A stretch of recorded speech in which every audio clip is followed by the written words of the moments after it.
और माफिया मुख्तार अंसारी पर बड़ी खबर आ रही है सूत्रों के हवाले से। मुख्तार को बांदा जेल लाने के ऑपरेशन का नाम था secret mission Banda. Secret mission Banda की सफलता पर सीएम योगी ने पुलिस की सराहना की है। यह एक सफलतम कार्य का उत्कृष्ट उदाहरण रहा, यह सीएम योगी ने कहा है। तो सीक्रेट मिशन बांदा की सफलता पर सीएम योगी ने सराहना की, कहा कि यह एक सफलतम कार्य का उत्कृष्ट उदाहरण रहा। कठिन परिश्रम, ईमानदारी और इंटेलिजेंट वर्क का खूबसूरत नमूना। आपने यूपी पुलिस के प्रोफेशनल कार्य का उच्चतम मानदंड स्थापित किया है। इससे जुड़े सभी अधिकारी और कर्मचारियों को पुरस्कार दिए जाएंगे। माफिया मुख्तार अंसारी पर सूत्रों के हवाले से बड़ी खबर आ रही है। आपको बता दें कि मुख्तार को बांदा जेल लाने के ऑपरेशन का नाम था सीक्रेट मिशन बांदा, और सीक्रेट मिशन बांदा की सफलता पर सीएम योगी ने पुलिस की सराहना की है और ने कहा कि यह एक सफलतम कार्य का उत्कृष्ट उदाहरण रहा। कठिन परिश्रम, ईमानदारी और इंटेलिजेंट वर्क का खूबसूरत नमूना रहा। आपने यूपी पुलिस के प्रोफेशनल कार्य का उच्चतम मानदंड स्थापित किया है। इससे जुड़े सभी अधिकारी और कर्मचारियों को पुरस्कार दिए जाएंगे, मुख्यमंत्री योगी आदित्यनाथ ने यह कहा है। सूत्रों के हवाले से यह खबर मिल रही है। आपको बता दें कि मुख्तार अंसारी को कल ही पंजाब के रोपड़ जेल में बंद था, जिसे वहां से बांदा लाया गया है और बांदा लाने को लेकर सीक्रेट मिशन बांदा यानी कि इस मिशन का नाम दिया गया था। और इस सफलता को लेकर मुख्यमंत्री काफी खुश हैं और उन्होंने इस मिशन में शामिल जितने भी पदाधिकारी, कर्मचारी, पुलिस, सबको इनाम देने की बात कही है। और आदित्य द्विवेदी जी जुड़ गए हैं इस वक्त हमारे साथ, हमारे ब्यूरो चीफ। आदित्य जी, निश्चित तौर पर ये जो मिशन है, इस मिशन को पूरा करने के लिए काफी दिनों से काफी लोग वर्क कर रहे थे पूरे प्लान के साथ, और मुख्यमंत्री ने इसकी सराहना की है। क्या जानकारी मिली है? सूत्रों के हवाले से ये जानकारी मिली है, आप पुख्ता करें। देखिए, कार्य के लिए खास तौर से उस वक्त जब आप और उसके जी तरह से मुख्तार की जान को खतरा है और वो सकुशल बांदा पहुंच पाएगा, इसको लेकर के उन्हें संशय है। तो लगातार कहीं ना कहीं विपक्षियों द्वारा भी योगी सरकार घेरी जा रही थी। आपको बता दें, बिकरू कांड में चूंकि तमाम तरह से सवाल उठाए गए थे, जब विकास की गाड़ी पलट गई थी तो यहाँ पर भी इस तरह की आशंकाएं लगाई जा रही थी कि मुख्तार की भी गाड़ी पलटेगी। तो इसको लेकर के एक बड़ी चुनौती थी योगी सरकार के सामने और योगी सरकार के उन प्रशासनिक अधिकारियों के सामने जो इस पूरे मिशन में लगे हुए थे। सुप्रीम कोर्ट से आदेश मिलने के बाद एक सीक्रेट मिशन की तैयारी की गई और उस सीक्रेट मिशन का नाम रखा गया ऑपरेशन मिशन बांदा, जिसको बाखूबी जो है अंजाम देने की चुनौती कुछ जाबाज सिपाहियों के जिम्मे की गई थी। इसमें कुल 100 पुलिस अधिकारी शामिल हुए थे, जिसमें पीएसी की एक टुकड़ी भी थी। और बहुत ही अच्छे अंदाज में जो एक समय सीमा तय की गई थी, जो कि 18 घंटे के आसपास की थी, उसको उन्होंने 14 घंटे में ही अचीव किया और बहुत ही अच्छे अंदाज में जो जिस रूट से उसको वहां तक पहुंचाया मुख्तार अंसारी को, वो अपने आप में वाकई में काबिले तारीफ है। इसको देखते हुए मुख्यमंत्री योगी आदित्यनाथ ने पूरी टीम की पीठ थपथपाई है और उनको इनाम देने की भी बात कही है। जी बिल्कुल आदित्य जी, हम जानना चाहेंगे कि ये जो मिशन है, ये जो टीम है, उसके लीडर कौन थे? देखिए, अब इसमें पूरी तरह से जो इसको कमांडिंग कर रहे थे वो आईजी बांदा रेंज ही थे और इसके अलावा यहाँ पर एक एसपी रैंक के अधिकारी की देख रेख में पूरी टीम जो है रोपड़ जेल पंजाब भेजी गई थी। और इसके साथ में इसमें 30 जो है हेड कांस्टेबल थे, 20 कांस्टेबल थे और इसके अलावा 4 जो है सब इंस्पेक्टर थे। तो इस तरह से एक मतलब एक बहुत ही कॉन्फिडेंशियल और विश्वसनीय टीम को ले जाया गया था। इसमें पूर्व के एक भी कांस्टेबल को नहीं रखा गया था, सभी के मोबाइल स्विच ऑफ करा के जमा करा लिए गए थे। अब बेहद सीक्रेट ऑपरेशन इस अंदाज में किया गया है जैसे कमांडो किसी ऑपरेशन को अंजाम देते हैं, उसी अंदाज में इन्होंने एसपी जो बांदा है उन्होंने पूरे कार्यक्रम को अंजाम दिया। जी बिल्कुल, मुख्यमंत्री ने और क्या कुछ कहा इस मामले में? देखिए, मुख्यमंत्री ने इसमें खुशी जाहिर करते हुए ये बात बोली हुई है कि जिस अंदाज में इंटेलिजेंस ने अपना काम किया, क्योंकि लगातार खुफिया रिपोर्ट इस बात की मिल रही थी कि योगी सरकार को बदनाम करने के लिए मुख्तार अपने गुर्गों से खुद पर हमला करवा सकता है और इस तरह से योगी सरकार को बदनाम करने की उसकी अपनी एक साजिश तैयार हो रही है। इसके अलावा अभी और भी कई मुद्दों पर योगी सरकार और इंटेलिजेंस को जूझना पड़ रहा है। लगातार बांदा में निगरानी की जा रही है किसी भी बाहरी आने वाले को, होटल में आने जाने वालों को। तो इंटेलिजेंस अपना काम कर रही है। जिस अंदाज में पूरे ऑपरेशन को खुफिया ने, पुलिस ने मिलकर के बाखूबी उसको मंजिल तक पहुंचाया है, तो ये तारीफ की बात है। तो इसको लेकर के खुफिया की भी तारीफ की गई, जो टीम और भी और तारीफ पहली की बार गई। ऐसा हुआ है जी आदित्य जी, पहली बार ऐसा हुआ है कि बांदा जेल में और उसके आसपास के इलाके में एक एक लोगों की पहचान की जा रही है और छानबीन की जा रही है कि कौन वो शख्स है, चाहे होटल में ठहरने वाले हो, चाहे वो किराए पर रहने वाले लोग हो। और सुरक्षा के लिहाज से यानी कि 15 नंबर बैरक में मुख्तार अंसारी को रखना था, लेकिन फिलहाल 16 नंबर बैरक में शिफ्ट किया गया है। हालांकि कोरोना टेस्ट की बातें कही जा रही है, कोरोना टेस्ट के बाद फिर से हो सकता है 15 में शिफ्ट किया जाए, लेकिन अभी जो फिलहाल खबर है वो 16 में शिफ्ट किया गया है। तो ये जो तमाम जो मिशन है वाकई में बहुत ही सीक्रेट मिशन था ये। जी हाँ, बिल्कुल। अब यहाँ बांदा जेल में आने के बाद इनका मुख्तार अंसारी का कोरोना टेस्ट होगा। कोरोना टेस्ट के बाद अभी पुलिस की चुनौतियां खत्म नहीं हुई हैं। ये भी इंटेलिजेंस से जानकारी मिली थी कि इसके गुर्गे उस जेल में पहुंच सकते हैं जहां इसको रखा जाएगा। तो बांदा जेल में ऐसे कौन लोग हैं जो अपना जमानत कटा करके गए हैं, इस पर भी निगरानी की जा रही है। अभी 12 तारीख को पेश होना होगा MP MLA कोर्ट में लखनऊ में भी बांदा को, उसका भी आदेश है। तो ये यहाँ भी आएगा जाएगा, तो इन सबको लेकर के काफी ज्यादा चुनौतियों का रहेगा। क्योंकि अब सरकार ने इस तरह के इंतजाम किए हुए हैं कि जो भी इसके बचे हुए संगीन 15 मामले हैं, बेहद संगीन, उन सभी में जल्दी सुनवाई हो और इसको सजा तय की जाए उसमें जो है, ताकि ये फिर से कानून के पेच में बाहर ना निकलने पाए। तो ये अब एक बड़ी चुनौती और बड़ा चैलेंज है जी। बिल्कुल, और बहुत ही सफलतापूर्वक, यानी कि वहां से रवानगी के बाद सीधे बांदा जो ये टीम पहुंची है, उसके बाद पल पल की रिपोर्ट दी जा रही थी लखनऊ को, जो पहले से जो तय किया गया था इस मिशन को लेकर। लेकिन तमाम पत्रकार लगे हुए थे, खबरें दिखाई जा रही थी, लेकिन बहुत सारी ऐसी बातें थी जैसे कि इस मिशन को लेकर या बहुत सारी ऐसे रिपोर्ट को लेकर जो आप तक वो जानकारी नहीं पहुंच पाई। क्या उसमें कुछ बचा हुआ है इस मिशन में? और देखिए, आगे मैं बताऊं आपको, सबसे पहले न्यूज वन इंडिया के दर्शकों को ये बताया गया था कि उसके संभावित रूट क्या है। वो 2 रूट सबसे पहले न्यूज वन इंडिया के दर्शकों को बताए गए थे। लगभग उन्हीं रूट का इस्तेमाल हुआ है। उन्हीं के थोड़ा सा एक बारीक सा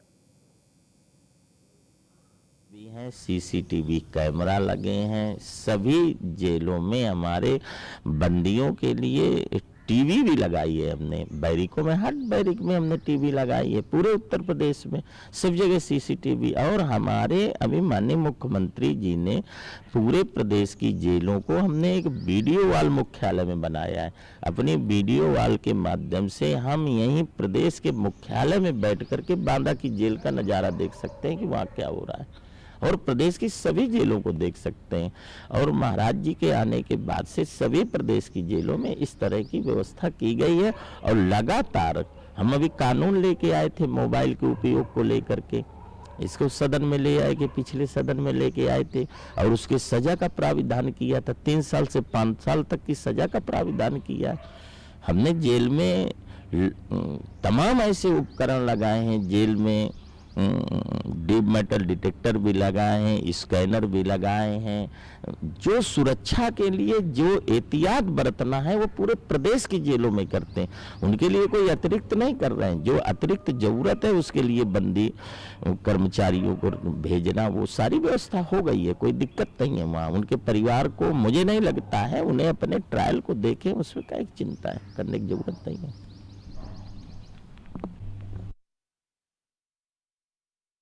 जेल राज्य मंत्री उत्तर प्रदेश, वो कह रहे थे कि उत्तर प्रदेश के सभी जेलों में जो भी गतिविधियां हैं वो लखनऊ में बैठे बैठे हम देख सकते हैं, और सुरक्षा के लिहाज से वहां पर वो तमाम यंत्र लगाए गए हैं जो बहुत ही ज़रूरी है। और ये महाराज जी के आने के बाद, यानी मुख्यमंत्री योगी आदित्यनाथ के बनने के बाद से ये तमाम चीज़ें की गई है। आपको बता दें कि मुख्तार को बांदा जेल लाने के ऑपरेशन का नाम था सीक्रेट मिशन बांदा, और ये इसमें जो मुख्यमंत्री काफ़ी इस मिशन को लेकर उन्होंने सराहना की है इस टीम की, और उन्होंने कहा है कि ये एक उत्कृष्ट उदाहरण रहा पुलिस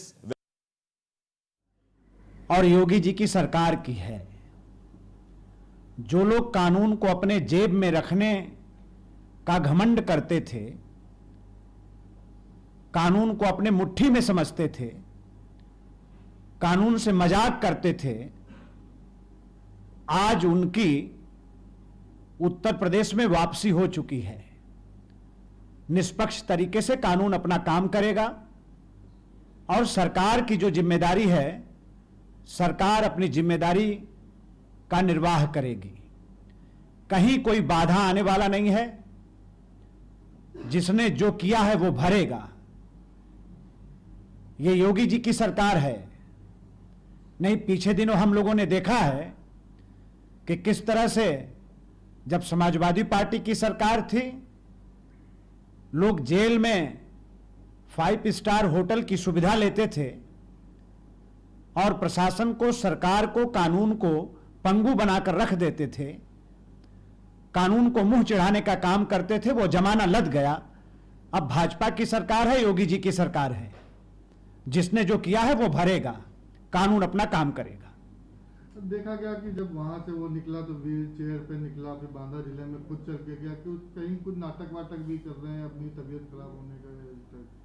कोई बात नहीं है। देखिए क्या है कि किसी को कोई बहाना न मिले, इसलिए डॉक्टर के भी पूरे इंतजाम हैं, सुरक्षा के भी पूरे इंतजाम हैं।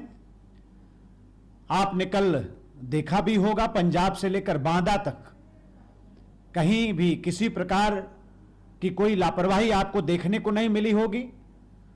सरकार अपने कर्तव्य का निर्वाह करना चाहती है।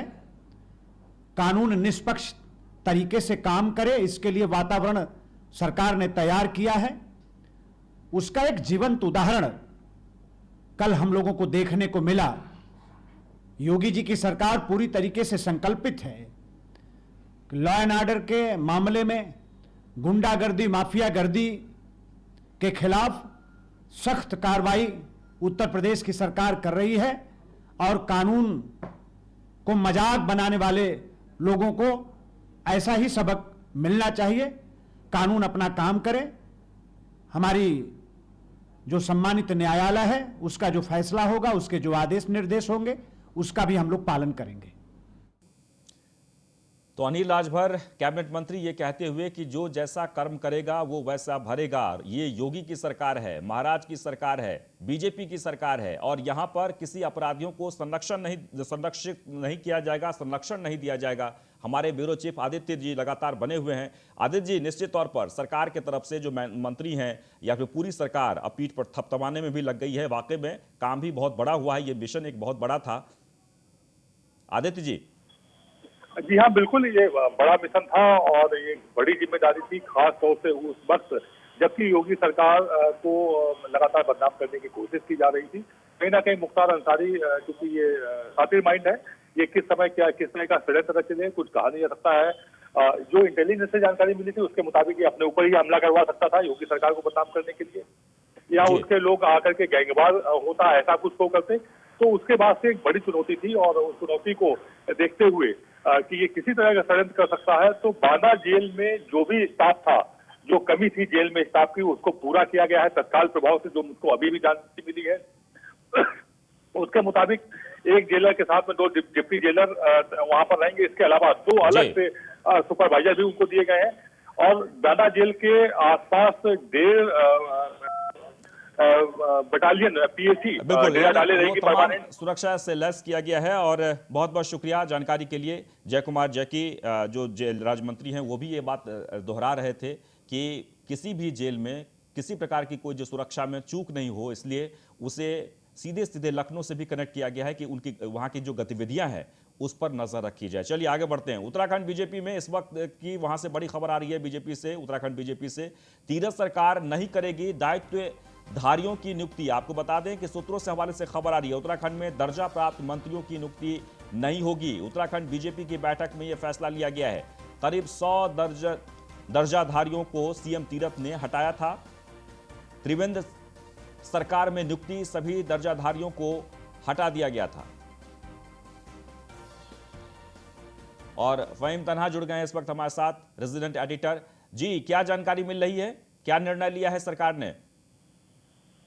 देखिए विद्यासागर, अभी पिछले दिनों मुख्यमंत्री तीरथ सिंह रावत ने सभी दायित्वधारी राज्य मंत्री, कैबिनेट मंत्री स्तर के जो दायित्वधारी थे उन सबको हटाया था और तकरीबन 100 से ज्यादा की ऐसी नियुक्तियां थी जो त्रिवेंद्र सरकार के 4 साल में हुई थी। और ये नियुक्तियां जो विभाग हैं उन विभागों का अनुशासन जो संस्थाएं होती हैं, जो आयोग हैं, परिषद हैं, निगम हैं, प्राधिकरण हैं, ये तमाम ऐसे नियुक्तियां होती हैं, ये हटाई थी। और अब सूत्रों के हवाले से खबर है कि बीजेपी में इस बात को लेकर के मंथन हुआ है कि इतने बड़े पैमाने पर दर्जाधारी हटाए गए हैं। वो राजनीतिक नियुक्तियां होती हैं, यानी पार्टी के नेता होते हैं और वो पार्टी में काम करते हैं, तो लिहाजा क्या उनको दोबारा रखा जाएगा, नहीं रखा जाएगा। लेकिन इसको लेकर के अभी सूत्रों के हवाले से ये खबर है कि संभवतः तीरथ सिंह सरकार अब इन दायित्वधारियों की नियुक्ति नहीं करेगी। इस सरकार में तकरीबन 8-9 महीने का वक्त सरकार के पास, चुनावी साल है, और ऐसे में नियुक्तियों को लेकर दायित्वधारियों की बचेगी ताकि कोई विवाद ना हो, क्योंकि उसमें एक पद होता है और एक पद के अगेंस्ट इच्छा रखने वाले 5, 7, 10 तक भी होते हैं। तो ऐसे में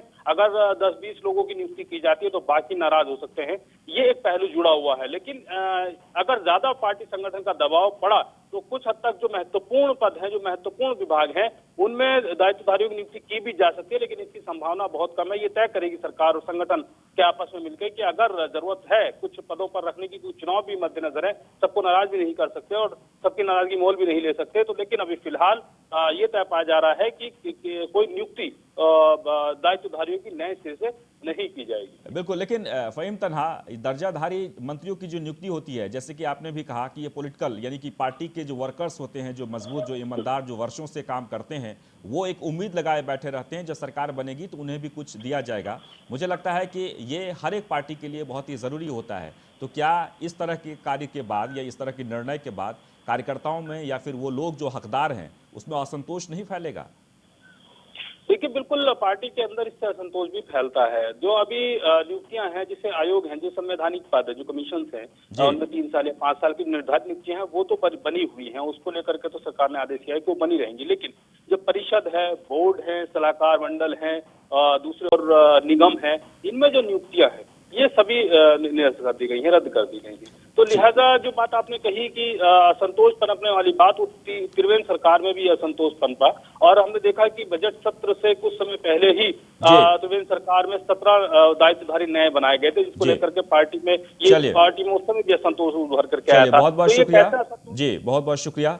फिलहाल जो वहाँ के जो मुख्यमंत्री हैं उत्तराखंड के, उन्होंने जो निर्णय लिया है, खासकर ये भी हो सकता है कि आने वाले विधानसभा चुनाव को लेकर, क्योंकि उसमें बहुत कम वक्त है और कुछ लोगों को बना देने के बाद कुछ लोग जो नाराज हो जाएंगे, उससे संगठन पर भी असर पड़ सकता है और इसलिए हो सकता है कि इसलिए भी ये निर्णय लिया जा सके हो। चंदौली से बड़ी खबर आ रही है, पुलिस को देख कर्मनशा नदी में कूदे गो तस्कर। आपको बता दें कि इस वक्त की बड़ी खबर आ रही है, पुलिस को मौके से पिकअप वाहन और 8 गोवंश बरामद किए गए हैं। पुलिस ने तीनों गो तस्कर को नदी से निकाला। 2 गो तस्कर की पहले हो चुकी है मौत, एक की इलाज के दौरान मौत हो गई है। मौके से एडिशनल एसपी सहित पुलिस फोर्स तैनात कर दिए गए हैं। चकिया कोतवाली क्षेत्र के मंगरौर कर्मनशा नदी पुल की यह घटना है। तो चंदौली से खबर आ रही है, जहां पर पुलिस को देखकर 3 गौ तस्करों ने कर्मशा नदी में कूदकर अपनी जान दे दी है। फिलहाल पुलिस को मौके से पिकअप वाहन और 8 गोवंश बरामद हुए हैं। पुलिस ने तीनों गो तस्कर को नदी से निकाला। 2 की पहले ही मौत हो चुकी थी, एक को अस्पताल में भर्ती कराया गया जहां इलाज के दौरान मौत हो गई है, यानी तीनों की मौत हो गई। फिलहाल मौके पर एडिशनल एसपी सहित पुलिस फोर्स तैनात है। लगातार मामले की छानबीन में पुलिस जुट गई है।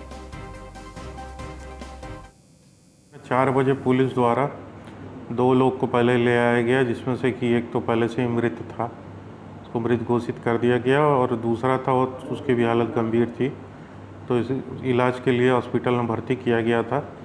1-1.5 घंटे बाद इलाज के बाद 5:30 बजे उसके वो भी दम तोड़ दिया, वो भी मर गया। तो इस प्रकार से 2 लोग, बाद में पुलिस एक और मृत व्यक्ति की लाश को लेकर के थे। कुल मिला के 3 लोग एक्सपायर कर गए, जिनको पुलिस लाई थी। बताया जा रहा है कि आसपास किसी पुलिया पर से किसी कारणवश वो ले जा रहे थे अपनी मैजिक को, वहाँ रोक करके फिर पुलिया पर से कूद गए, जिसमें उनकी मृत्यु हुई है। बाकी मृत्यु के कारणों का जब पोस्टमार्टम हो जाएगा तो पता चलेगा। क्या कुछ पता चल पाया है कि जहाँ कूदे थे? अब ये तो पुलिस की विवेचना में ही पता चलेगा, लेकिन उनका शरीर भीगा हुआ था तो लगता है कि जरूर पानी वानी में कूदे होंगे। इस बीच आगरा से बड़ी खबर, यहां पर आचार संहिता का उल्लंघन करने वालों पर कार्रवाई हुई है। वोटरों को लुभाने के लिए बांटे जा रहे थे रसगुल्ले। वार्ड नंबर 15 में बांटी जा रही थी मिठाइयां। पुलिस ने 2 लोगों के खिलाफ मुकदमा दर्ज किया है। थाना मलपुरा क्षेत्र गांव बरारा का यह मामला है। तस्वीरों में आप देख सकते हैं आगरा की यह तस्वीर है जहां पर आचार संहिता उल्लंघन के मामले में 2 शख्स पर मुकदमा दर्ज किया गया है। भारी मात्रा में मिठाइयां बांटी जा रही थी, रसगुल्ले और लालमोहन। तस्वीरों में आप देख सकते हैं वोटरों को लुभाने के लिए। लेकिन पुलिस को जब इस बात की जानकारी मिली, पुलिस मौके पर पहुंचकर छापेमारी की और मिठाइयों को बरामद कर लिया गया। फिलहाल 2 की इस मामले में 2 जो शख्स है उस पर आचार संहिता उल्लंघन करने के मामले में कार्रवाई की गई है और मुकदमा दर्ज किया गया है।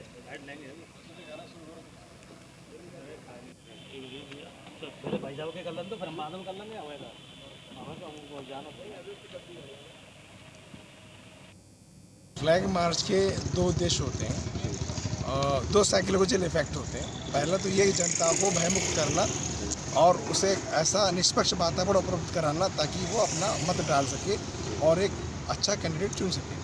दूसरा इसका इफेक्ट ये भी होता है कि जो असामाजिक तत्व होते हैं जो चुनाव में गड़बड़ी पैदा करना चाहते हैं उनको दहशत में लाना कि अगर कोई ऐसी हरकत की तो छोड़ा नहीं जाएगा। तो इसलिए पुलिस का रूट मार्च 2 तरीके से काम करता है। अच्छा, नज़दीक है चुनाव, पंचायत चुनाव, उसको लेकर के किस तरीके की व्यवस्थाएं आप देख रहे हैं पुलिस के द्वारा? किस तरीके से आचार संहिता का पालन करा? 144 धारा लगी हुई है, क्या है? देखिए, ये चूँकि ग्राम पंचायत ग्रामीण क्षेत्र का चुनाव है तो हमारे जो ग्राम चौकीदार हैं, जो बीट आरक्षी हैं, उन लोगों को हमने एक्टिव किया है ताकि ये गांव में जाकर पता करें, सूचना हमें दें कहाँ शराब बांटी जा रही है, कहाँ जहरीली शराब बांटी जा रही है या कुछ गलत काम हो रहा है, लोगों को प्रलोभन दिया जा रहा है या कुछ और किया जा रहा है। तो उस सूचना पर तत्काल